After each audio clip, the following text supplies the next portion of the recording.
But this one is a little game what we're looking at called underSIZED. So you're like a little, like a smart toy. Like come to life. Like a fun toy. Like toy soldiers, essentially. Yeah. And you're trying to escape the house of the guy who made you at night. So he's away to bed. That in the way just so that the arrow's not in the way. You absolute scum. Sorry. So you're running about the house at night trying to escape, and you've got to fight like his like rejected toy designs, and you meet other like kind of smart toys and get like traversal like objects and stuff off them. So like, can I just say that this is actually a full model of Yes. Cosmic Bacon's living room, by the way? This is an almost 1-to-1 scale model of my living room that I had to create in 3D, which was fun. I also done this little like cool ass robot. It's called Pivot. Oh, that's cute. This robot called Pivot. It is not love the sequel to Undertale. I don't think we'll make anything like culturally that important.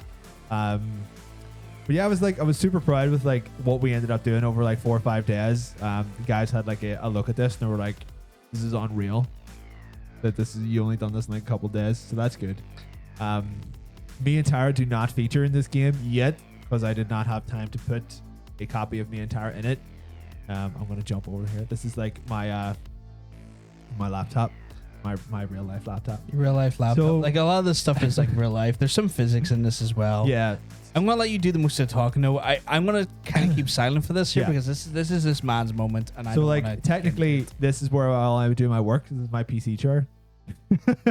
take us on a tour of your Take us on a tour of my house. your house. I have to say, like this is very very early, very very early days.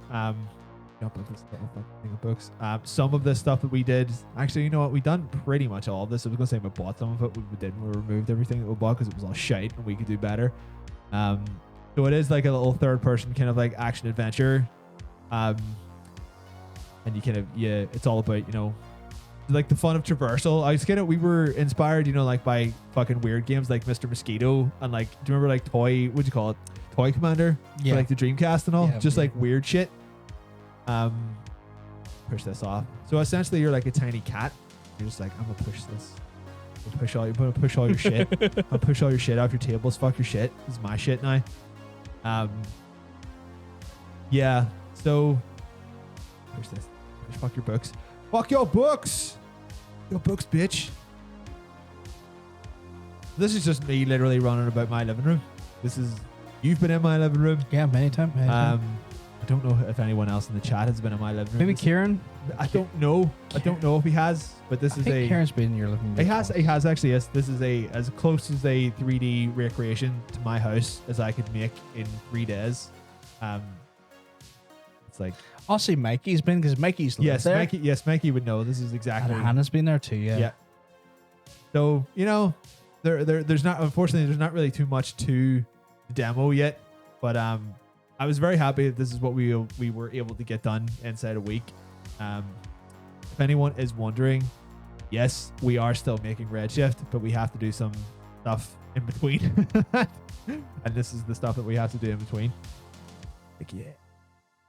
Yes, like I mean, like chat saying like it's fucking wild for a week's worth. I know that room. Hannah's saying. I feel like I tried to make something like this.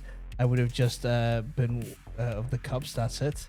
Yeah, the funny thing is like I'm still relatively new to 3D. Like I've only been doing it for like a couple months, and I made literally everything on screen. So like it is all still fairly simple. Like someone who knew a lot about working in 3D would probably look at this and be like, "Oh, this is shite." But I've only been doing 3D for like a few months, and I've done this over 4 days. So I am actually quite happy with what we've got done. These shelves are not in our real room though, which is a shame. Yeah, it's a shame. That's what we're saying is a flexing on us. Not flexing on anybody, I'm just saying. Hannah said it's Ooh. amazing. Kieran saying he's gotten drunk many a time there. Yeah.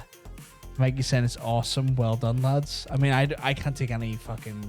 Don't give me any credit. Obviously, it's definitely the guys at Pigs and Blankets. Pigs and Blankets, I believe is the shoe is called. Yep. So obviously it's Cosmic Bacon's. We're pigs, and we're also in blankets. What's the Pigs and Blankets Twitter account? Because you do have a Twitter account. You don't guys know. post. these guys post quite. I would say what on. it is right now, but I can't take control of the mouse, so I'll fuck up the screen. Hold on. But there is a Pigs and Blankets account, guys, on Twitter, and they post regular updates of some of the work they're working on, even on their prototypes. And it's one of those ones where, like, if you are interested in seeing some of the amazing stuff that Costa Bacon has been doing, you can see it there on the Twitter. The funny thing is, like, I feel like I've done more games in the last 5 months than I have in the last 5 years. It is at Pig Blankets. So just capital, if you want to type that in. Yes. So I can't because I can't take control of the mouse right now. But if you want to go to at Pig, PIG Blankets, BLANKETS on Twitter, you'll be able to check it out, guys. They have so many amazing little snippets and little sneak peeks of their tech demos and what's coming from them. I'm gonna jump inside this cup. He's jumped inside the cup there. He's in a cup now. So like this is some of the stuff that's been coming from there. I get to see sometimes a little bit of sneak previews on things. I know we had that wonderful what do you call it? Boomer shooter that we had previously. We didn't get to show any sort of tech demos on that there, but we did get to show some of the artwork. Maybe in the future we'll be able to show a tech demo on that there. Maybe just have a tech demo on it we can look at next week. We've used the GoldenEye level on that, so I feel kind of bad about using it because it's like we're taking someone else's work. That's fair. So the whole point of this game is that like you get to run about like this house at night and avoid the guy who like owns it, but there's also like several versions, or there's like several ways to traverse the environment. So we stuck one of the final versions of traversal in this, maybe a bit earlier than you would probably get it in the game. But hold on. So here, Oceans came up with a really good question here for some people. I am a tad confused. I thought you guys weren't working on any group, and then you thought you were making Redshift. What have I missed? We're working for any group. So do you want to give that insight to how hard the production's working? So basically, at the start of the year, I was still working for Outsider Games. I'm now no longer working for Outsider Games. I'm now working for Pigs and Blanket, which is me and James and David, which were the guys who were making Redshift. So you started your own company, though. Yeah, I need you to make this very clear. You started your own company. I left my job at Outsider and we started our own company, and now we're making our own games full time. We haven't got to Redshift yet. Redshift is going to be the final prototype of 5 prototypes. This is prototype number 2. We're working on 3 right now, and then we've got to do 4 the week after next, and then we're going to finish with Redshift, and then we're going to go on to further development in Redshift. Yeah. So we just pretty much have to wait until we're allowed to work on it full time. But in the meantime, oh Jesus, we get to do all this like fun shit with like, they were like, do you have any ideas that you would like to see made into a game? Right? Here's some money to make them. So we're getting the opportunity to just kind of like pitch a couple of prototypes. And once we pitch the prototypes, we get to just spend 6 months making Redshift because we're being paid for it. So it's one of those things where like any game developer, there's never one project on the cards. Yeah, unfortunately, there is always a few. So like this is a good insight to video games in general, guys, because you may think to yourselves like, oh fuck, well, like, you know, like why am I not seeing more IPs coming out? It's because, well, people have to prototype everything they do, even sequels. And so they even have to like justify a sequel sometimes by giving a prototype of a sequel. Yes. And it's one of the situations where obviously with the insight here, you're starting to see a little bit more where that they are actually having to work on multiple different iterations of games to see what sticks. And obviously, you know, they have concepts that can work and some concepts that maybe not so work, or maybe don't shine too much to the people who have the money. Because the reality is sometimes the people who have the money maybe don't see the idea of what a good game is. But it's good to have that breadth of diversity in their games. Yes. And so what we're seeing here is obviously Redshift is definitely something they're very passionate about. Redshift is definitely something that we want to see come forward because we see a lot of amazing work on Redshift, but these are some cool concepts that could lead to really awesome games. Essentially, what you kind of have to do is like, you have to bake yourself up that you're essentially just like not a one-trick studio. So we already have the assets for Redshift, and all we have to do is we just need the time to finish making it. And they're like, that's fine, but we want you to do some stuff first. And this is the stuff that we're having to do. I say having to do stuff that we're getting to do first before we kind of go in. And the good thing is as well is like Redshift might be still their first project they do.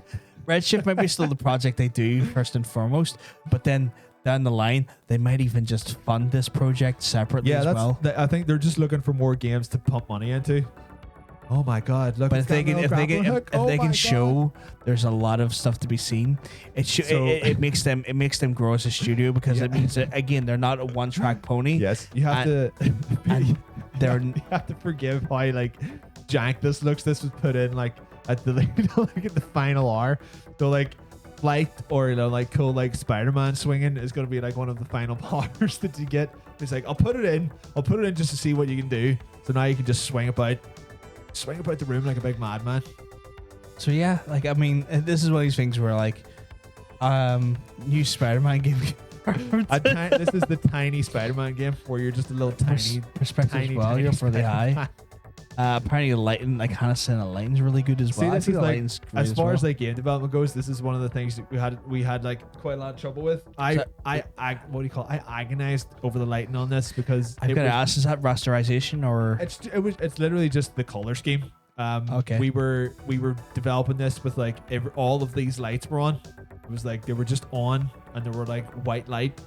Like it's just everything is just so even and bad looking that it's not wrong. It's just this reminds me of rasterization quite a bit, though. I mean, like the which is a good thing, may I add, because it adds a level of like contextual lighting. Well, I mean, most in-game lighting works the same way. It's literally just the colors and how much of it there is what's going on here. So it's like this part of the room is filled with like blue light of the computers and the screens and shit. Yeah, I've got like a little like kind of like blue area light on the floor here. And then this corner of the room is lit up with the orange of the street lights coming from the outside, which is so reminiscent. You like this is the thing as well. This is literally what my house looks like at night. It's so weird because like when I played this yesterday, because I got again, I don't want to sound like that dickhead, but I do get like a bit of an advanced look at some of these games. And I went straight for the windows. You tried to get out of all the windows, and I was like, "You stop trying to get out of the windows." No, but like you're saying, like, why do you gravitate toward windows? Like, I want to see if you've modeled the outside, and I want to see what is on the outside. I want to see what you've done. I modeled my front wall and my back wall, so like this is what you can see outside my back window. The Burger King guy. What Burger King guy? I want to push everything off the shelves. So like Laura's wants to be their inner cat. You will be able to push everything off the shelves. Not everything has gravity on it yet, but like some things do. Like all these books do. Like fuck you. Apparently the reflections are unreal as well. Get out of here. The little speedy rundown of the ramp is very cute. I know it's probably not what you meant to be, but it's very cute anyway. It is. That's essentially just something we haven't fixed yet. But there's some things you could just like punt. You could just jump over all these books. That's an issue. You're gonna need the physics as this project grows. And if this is the prototype you do pick, obviously the physics are gonna be something that you are gonna fundamentally. This is all very work on. This is everything in this so far is like a first pass near enough. This is just what we could get done over a week. But you know, I'm super fucking proud of it. I think it worked out real. Oh Jesus Christ! I think it worked out really well. Apparently, Laura wants to push that lamp the most, though. Just in here. I'm just sliding. Slide. Is there a reason the tiny man is escaping the house, though? I guess as far as like the reasoning goes, it's like you're like a toy that's been invented by like a mad scientist type, and you're just like, you know what, you don't want to be a toy. So the object of the game is to start in the basement, which is in this room here, except that it's not made yet, and you have to kind of like traverse your way across, like up and through the house, up until you jump out the skylight in the attic. But all we could do in the week was this obviously room. Every layer though, there's going to be more like items, I assume, that get you through. The way like you can get through the house is like there's going to be like a bunch of vents, and certain doors are going to be open, certain drawers are going to be open. Some playthroughs there'll be like a lot of vents, there'll be a lot of spaces in between walls, and you can do all this like kind of crazy like sneaking about the house. There's people you're going to have to avoid. There's like bad toys that you're going to have to fight and shit, but just unfortunately we couldn't get any of that in time, so this is just it's 5 days worth of development. I feel like when you've got in so far for 5 days worth of development already speaks volumes for what could be happening in 6 months, never mind 5 days. So